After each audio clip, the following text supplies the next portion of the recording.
dari DPT ada berapa tuh Pak?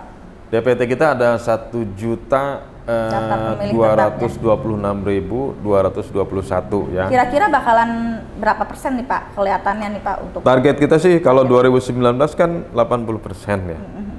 Mudah-mudahan sih di pemilu kali ini harapan kita ya nyampe 90%. Kan kita ini punya divisi, namanya divisi SDM, sosialisasi, pendidikan pemilih dan partisipasi masyarakat. Ya, divisi SDM, Sosdiklik, Parmas. Jadi kita juga melakukan sosialisasi agar bagaimana diantaranya pemilih pemula ini paham tentang pemilu. Kita lakukan sosialisasi ke sekolah-sekolah, ya sekolah-sekolah yang kira-kira kategori pemilih pemula, ya biasanya kelas 3 ya. Kita minta sekolah kelas 3 dikumpulkan, kemudian kita mengisi materi penyampaian berkaitan dengan pemilu. Selain itu juga di kalangan mahasiswa kita kerjasama dengan organisasi kemahasiswaan atau OKP lah ya. Nah, organisasi dan kemasyarakatan pemuda ini kita lakukan kerjasama kemitraan. Ya, kita sudah lakukan itu juga dalam rangka apa? Dalam rangka pemilu ini harus dinarasikan, harus di framing bahwa ini milik bersama. Menarik gitu ya? Ya, milik bersama, jangan sampai pemilu hanya milik KPU, hanya milik partai politik, ya kan? Ketika masyarakat, bukan hanya para peserta pemilu gitu. Ya, itu mau milik partai katanya, ya enggak? Milik paslon, milik KPU. Tapi itu mencari wakil-wakil kita gitu ya Pak ya? Artinya padahal itu milik kita semua, ya enggak? Kita hanyalah apa ya, semacam IO ya. KPU itu semacam IO, penyelenggaranya, memastikan terselenggaranya pemilu dengan baik, maka perlu panitia penyelenggara. Karena percuma ya Pak ya, ada pesertanya pemilunya tapi yang memilihnya sedikit atau nggak ada atau itu yang disadarkan. Kurang minat dari masyarakat. Nah itu ya, ini disadarkan. Ya? Disadarkan kita kepada pemilih, baik masyarakat pemula maupun yang sudah sudah lama sering melakukan pemilu atau yang belum tersentuh lagi mengikuti pemilu, maka kita lakukan sosialisasi dengan masif. Itu dari sisi kemitraan. Tapi selain itu juga kitanya juga melakukan kegiatan sosialisasi bisa kita. Apakah melalui media massa, kerjasama dengan media-media gitu. Tapi saya belum lihat tuh Pak. Sosialisasinya, edukasinya ke masyarakat yang wah gitu, yang bisa menarik para anak-anak muda untuk ikut partisipasi dengan antusias gitu. Belum terlihat nih gitu. Karena kita ini sistemnya paralel. Jadi langsung ke sekolah-sekolah gitu, ya biar efektif. Jadi senyap gitu ya? Ya bukan senyap, maksudnya kita paralel. Jadi seperti jangkar gitu ya, kesana sini kena gitu ya.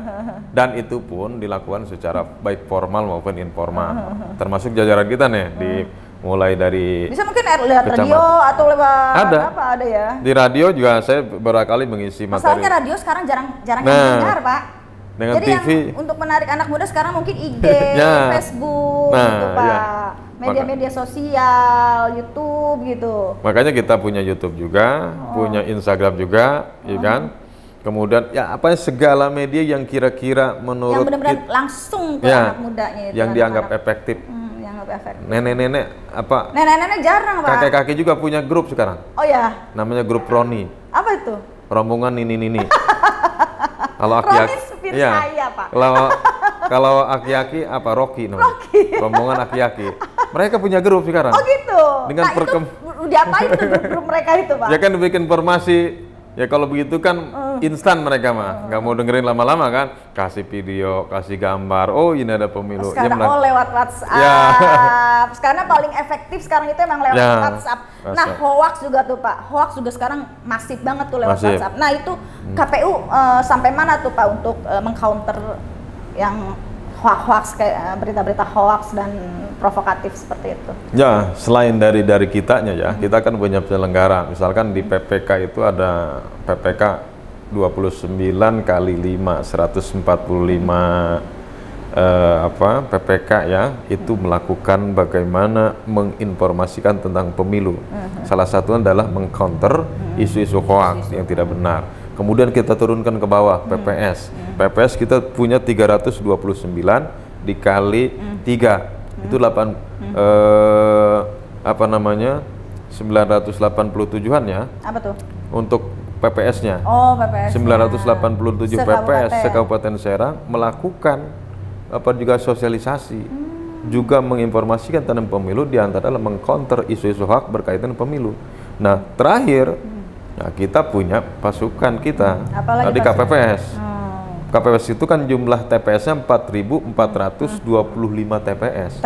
Dikali 7 berapa, Bu? 30.975.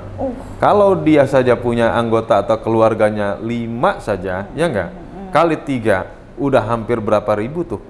Ya, untuk melakukan sosialisasi, untuk menyampaikan informasi. Makanya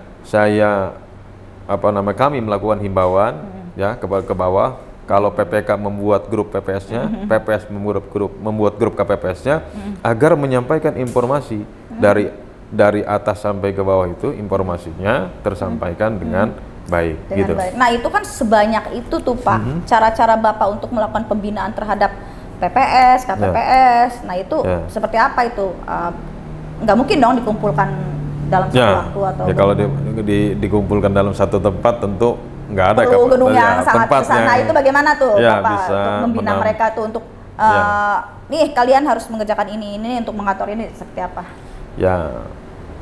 Ya kalau semuanya kan nggak mungkin, atau nggak ada tempat yang bisa menampung 30.000. Tentu kita lakukan fungsi hierarki.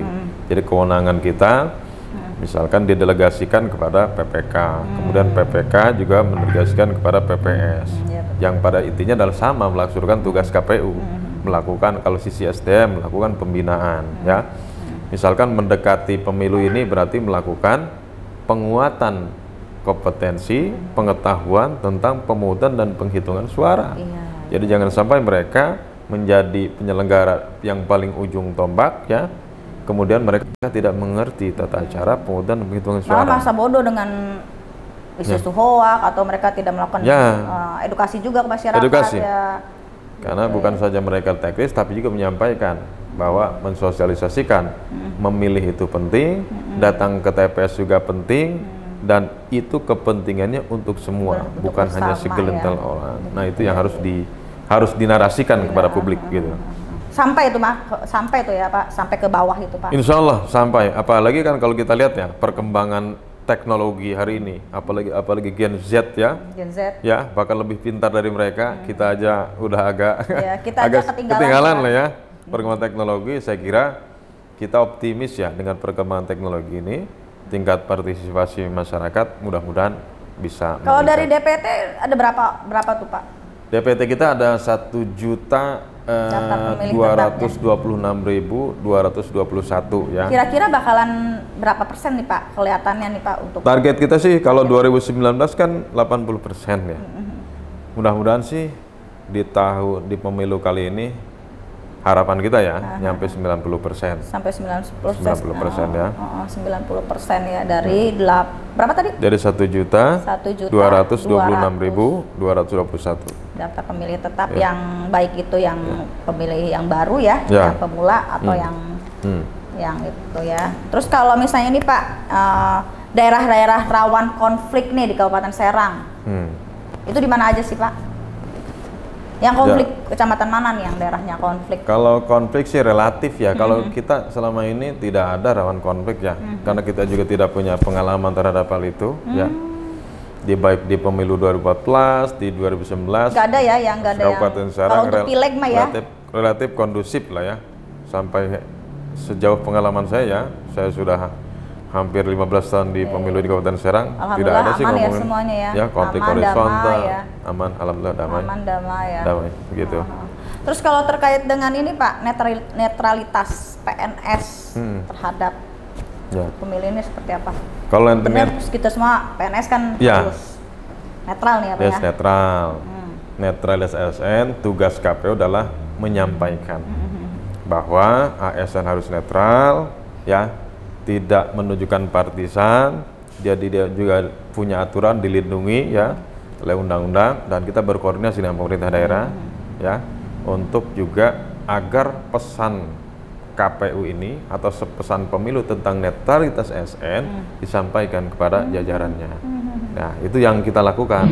Kalaupun nanti muncul dugaan-dugaan pelanggaran, itu domainnya Bawaslu. Kalau misalnya ada seorang ASN yang melanggar pemilu, melanggar tuh apa sih Pak itunya? Ya kalau apa ya, punishment ya? Sanksinya. Ya. Kalau ASN itu kan ditangani oleh KASN. Ya. Biasanya nanti kalau ada dugaan pelanggaran ASN dilaporkan dulu ke apakah itu namanya temuan atau laporan. Kalau temuan berarti oleh pengawasnya langsung, kalau laporan berarti oleh masyarakat ataupun peserta melaporkan bahwa ASN itu melakukan pelanggaran ke Bawaslu. Bawaslu nanti ditangani, putusannya apa nanti? Apakah putusannya misalkan ini domainnya ASN, nanti direkomendasi ke ASN untuk ditangani. Ya sanksinya bisa penurunan pangkat dan jabatan, ya, demosi gitu kan, dan lain sebagainya. Itu kan domain ASN. Biasanya kita tugasnya melaporkan. Kalau tugas KPU hanya menyampaikan bahwa ASN harus netral. Penegakannya ada di Bawaslu. Eksekusinya ada di KSN. Begitu. Tapi selama ini aman ya, nggak ada ya Pak ya? Alhamdulillah sampai saat ini kita tidak mendapatkan laporan. Tapi mungkin lebih tepat kalau urusan begitu ada di Bawaslu. Di Bawaslu ya. Ya mudah-mudahan semuanya pemilu ini tidak ada permasalahan ya Pak ya, baik itu yang melanggar atau apa dari para pesertanya atau dari SN kita semua ya Pak ya. Kalau terkait dengan ini Pak, perbedaan pemilu tahun 2019 sama yang tahun 2024 sekarang dilaksanakan. Bapak kan tadi katanya pengalamannya pernah di Bawaslu. Pasti kan secara garis besar tahulah meskipun tidak di KPU tahun kemarin tuh apa nih perbedaannya? Perbedaannya ya, pesertanya juga beda. Bedanya? Kalau 2019 kan berapa 14 ya? 2019 kan cuma ya? 14 ya. 14 partai ya. 14. Kalau sekarang kan sudah 18 ya. Lebih banyak berarti semuanya. Lebih banyak sekarang ya. Kemudian dari sisi tahapan juga misalkan data pemilih, kalau dulu itu pindah memilih itu kan bisa dilayani, misalkan pindah memilihnya dalam waktu yang dekat atau hari H juga bisa, mendekat H-1 masih bisa. Nah sekarang itu untuk pindah memilih itu sudah ditetapkan H-7 orang misalkan terdaftar di DPT, ya enggak? Kemudian dia tidak bisa memilih di tempat asalnya. Nah dia boleh pindah memilih, tapi dia harus melaporkannya ada batas maksimalnya, yaitu H-7. Jadi setelah H-7 nggak bisa, kalau dulu masih bisa. Jadi kalau misalnya saya hak pilihnya di mana ya? Misalnya saya di Kabupaten Serang, Kecamatan A nih, pindah ke Kecamatan B. Nah itu melaporkannya H-7 maksimal. Jadi jauh-jauh hari. Kalau dulu kan pernah ini Pak, jadi pas kita mau itu tinggal liatin KTP udah bisa nyoblos. Nah itu namanya DPK, daftar pemilih khusus namanya. DPT dan macam-macam, ada daftar pemilih yang terdaftar di DPT, ada DPTB, pindah memilih, ada DPK. Kalau DPK itu misalkan gini, ada orang warga Indonesia yang memenuhi syarat sebagai pemilih, di DPT nggak ada namanya. Di DPTB juga nggak ada, tapi dia punya KTP elektronik. Nah bisa memilih di TPS dia di mana dia berada. Di mana dia berada. Boleh. Lagi dimanapun juga bisa milih. Nggak bisa kalau dimanapun.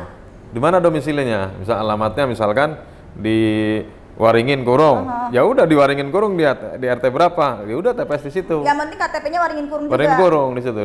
Di alamat berada. RT RW-nya berapa? Itu mah karena dia tidak memiliki kartu undangan untuk pencoblosan, dia masih bisa mencoblos selama dia warga situ. Nah kalau misalnya saya lagi berada di Bandung nih, misalnya anak saya lah ya, dia kan lagi kuliah di Bandung misalnya, terus dia kan repot nih buat pulang ke sini gitu, bisa nggak sih dia mencoblos di sana gitu? Bisa, itu waktunya yang saya sampaikan tadi, ada H-30 pengurusannya, ada H-7 maksimal tuh H-7. Alasannya apa? Karena tugas misalnya, tugas belajar. Itu ada syaratnya tuh. Apakah dia sedang tugas? Nah, yang H-7 itu misalkan sedang dirawat sakit, ya karena kan? sayang Pak, itu kan sayang tuh kan, yang anak-anak muda kita kan pasti lagi pada kuliah di mana-mana gitu kan. Dan itu sudah disampaikan. Itu sudah disampaikan. Jauh-jauh hari PPK, KPU dan jajaran kita menyampaikan kepada masyarakat. Tata caranya. Ya, tata caranya. Bahkan kita ngomong dengan Bupati dan Pak Sekda. Sampaikan. Jauh-jauh hari sampaikan sama kita. Bapak, Ibu, khawatir ada ASN, nanti pada hari H dia sedang tugas, tidak bisa milih tempat, mohon disampaikan. Karena memang kadang-kadang informasi itu cuman berhenti sampai situ. Kadang-kadang masyarakat juga tidak melihat. Jadi memang harus informasi itu harus dari segala sisi lah. Ya tadi lewat WhatsApp juga, kayaknya lebih gampang dibaca lewat WhatsApp ya itu. Saya aja setiap hari pasti pasang status. Untuk apa? Minimal yang grup itulah, grup pengajian Pak ya. Kita, kemudian kita punya grup, punya IG ya. Seluruh medsos kita gunakan. Jangan sampai informasi yang baik malah tertutupi dengan informasi hoax itu Pak, karena sekarang itu lebih masifnya informasi hoax dibandingkan karena kurang menarik mungkin ya Pak ya, kalau informasi-informasi yang terkait dengan seperti itu ya dibandingkan informasi hoax. Masyarakatnya lebih suka yang seperti itu mungkin. Tapi sebenarnya menarik, cuman tergantung sudut pandang. Ya kalau kita mungkin membuatnya juga harus lebih menarik mungkin nanti Bapak. Ya, yang jelas kita sudah berupaya semaksimal mungkin. Kemudian kita juga tidak merasa sendiri untuk melakukan penyelenggaraannya, tapi juga melibatkan. Semua dilibatkan ya Pak ya? Misalkan ada pelajarnya, ada mahasiswanya, ada organisasi kemahasiswaannya, berkolaborasi lah ya semuanya. Berkolaborasi semuanya nanti menyampaikan. Anggaplah seperti ketok telur ya, diketok kemudian nular gitu ya. Nah, kayak domino lah ya. Ya, ketok tular kepada masyarakat agar tersampaikan informasi sosial pemilu. Dan sampai hari ini pun kita masih melakukan itu. Tapi kalau pada secara umum mereka itu tahu tentang pemilu. Cuman yang paling penting lah mau nggak datang ke TPS. Pemilu itu tahu semua. Saya yakin. Nah itu yang saya bilang, paling penting itu mau nggak datang ke TPS. Itu yang harus dibikin semenarik mungkin. Pemilu itu menyenangkan gitu Pak. Nah oleh gitu. karenanya saya sampaikan tadi, pemilu ini jangan sampai dinarasikan hanya milik KPU. SDM KPU kan terbatas. Oleh karena semua stakeholder yang punya kewenangan, yang punya kira-kira keleluasan untuk menyampaikan, itu terus serta. Visinya adalah sama-sama mewujudkan demokrasi yang baik, dan nilai tugas negara, dan tugas negara ini harus didukung oleh semua pihak. Gitu, baik negara, swasta, maupun seluruh elemen masyarakat. Semuanya lah ya Pak ya, semua unsur lah ya Pak ikut terlibat di dalam suksesnya pemilu 2024 ini. Nah untuk terkait dengan tadi tuh berkoordinasi kerjasama dengan semua unsur. Nah ini kan untuk untuk menjaga lah istilahnya, menjaga keamanan, kondisivitas di lapangan. Itu Bapak bagaimana koordinasi dengan leading sector yang lain seperti misalnya TNI, Polri, Bawaslu, terus seperti apa Pak? Kabupaten Serang ini secara teritorial atau jurisdiksinya kan kalau Polres nih maupun agak rumit nih ya. Militer ini kan ada berapa tuh, ya kan? Kayak mana tuh Keramat, Waringin, Kurung, Pulau. Masuknya kan kota. Itu masuk kota Serang. Kemudian Bojonegara, Pulau Ampel masuknya Cilegon. Kemudian Pabuaran, kemudian Baros, pada Rincang, kemudian Ciomas, itu masuk kota. Masuk kota, Jadi 7 kecamatan masuk wilayah Polresta Serang. Kemudian yang sisanya itu, yang sebelah barat itu masuk kota Cilegon. Sisanya di sini adalah Kabupaten Serang. Jadi kita lakukan baik secara korespondensi, bersurat maupun secara langsung. Ya, misalkan beberapa kali kita sering rapat koordinasi, mengundang stakeholder terkait, termasuk kalau di pemerintah daerah yang sering hadir itu Kesbang ya, Kesbang Pol, untuk berkoordinasi atau juga mengkomunikasikan berkaitan dengan tahapan pemilu yang sedang berjalan. Itu yang kita lakukan. Tujuannya apa? Termasuk misalkan pergeseran atau distribusi logistik. Kita harus berkoordinasi dengan pihak keamanan, karena kaitannya surat suara.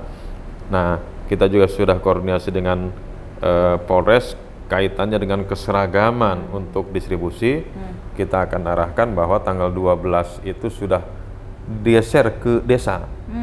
Ya. 12. Ya, tapi itu pun dengan catatan jika desanya, kantor desanya layak untuk dijadikan tempat transit. Kalau tidak layak, maka tetap saja di kecamatan.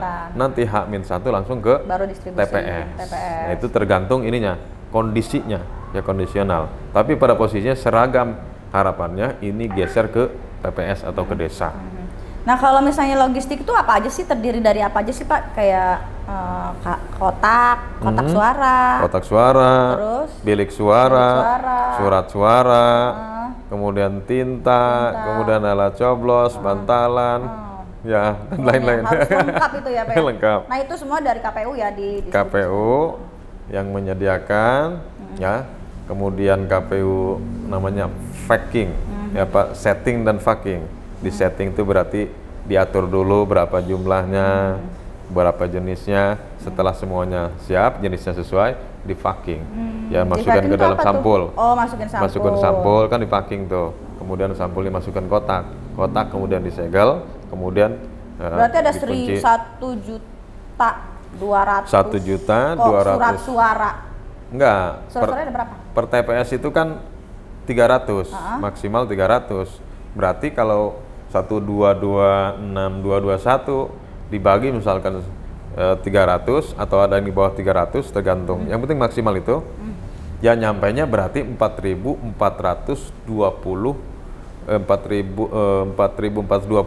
TPS ya dikali 5 kotak.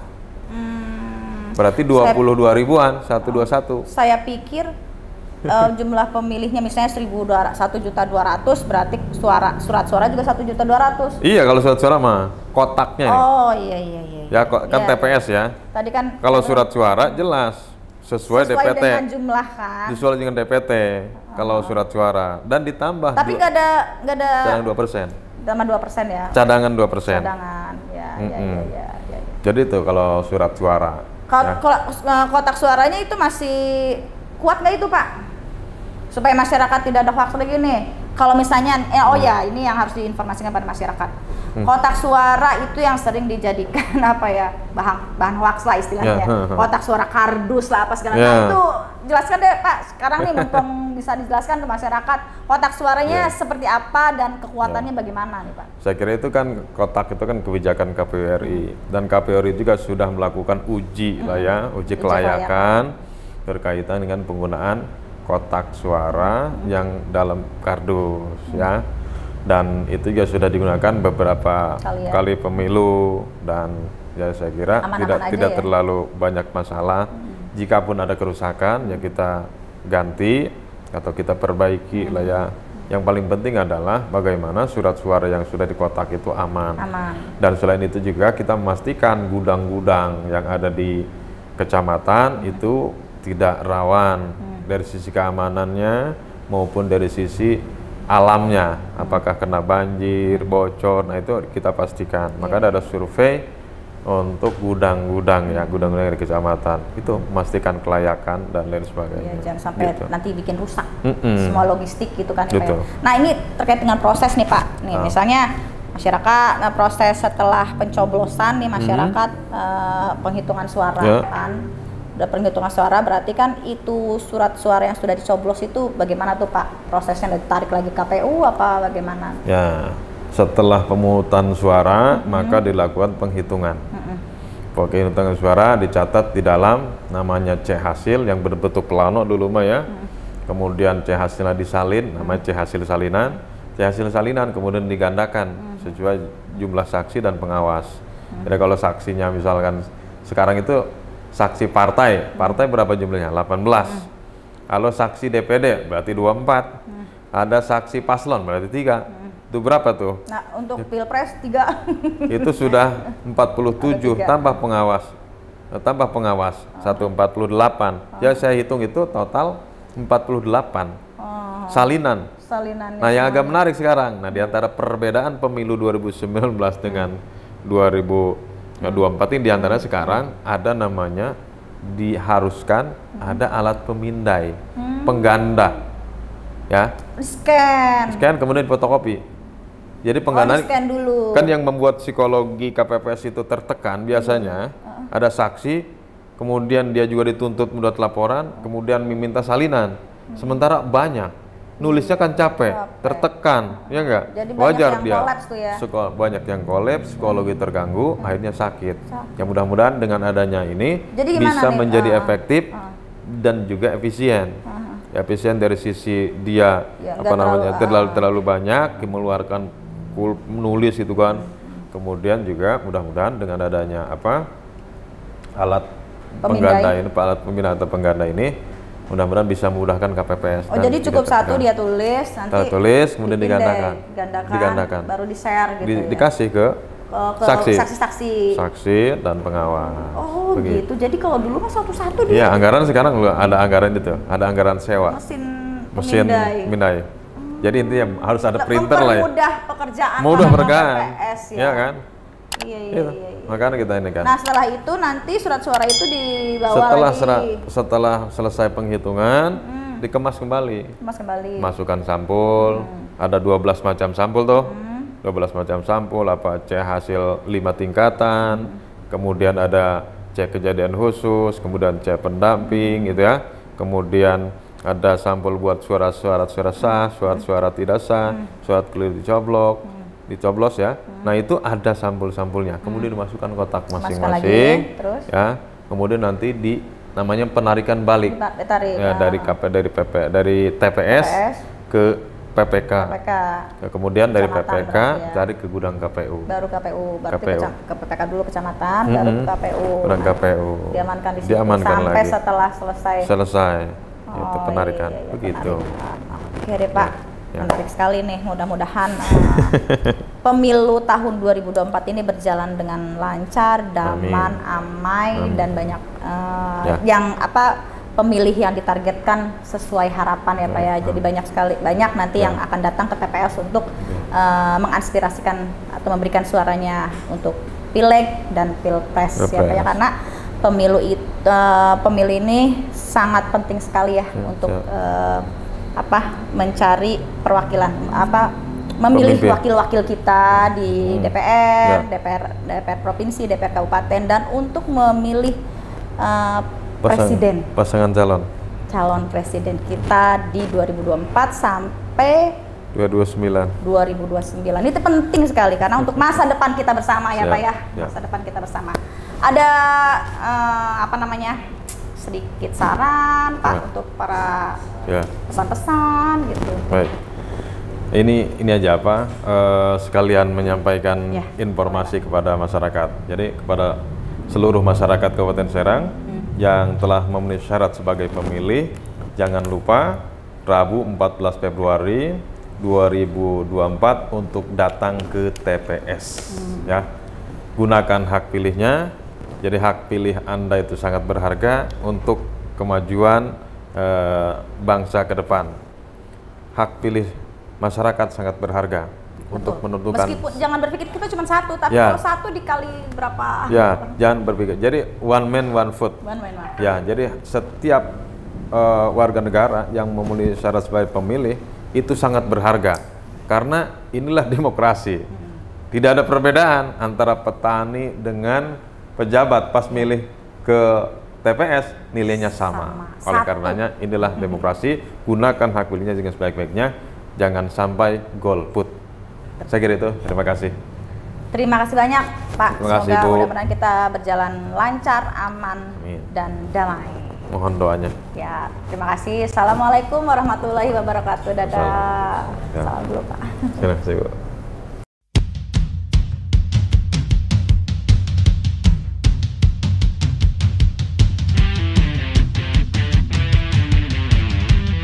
Kepada seluruh masyarakat Kabupaten Serang yang telah memenuhi syarat sebagai pemilih pada pemilu tahun 2024. Don't forget on Wednesday. Napi kelalen dinten Rebo 14 Februari tahun 2024 kangge rawuh ning TPS. Tong hilap dongkap KTPS Ta'al ila makani taswid wastahdam hakko sotikum.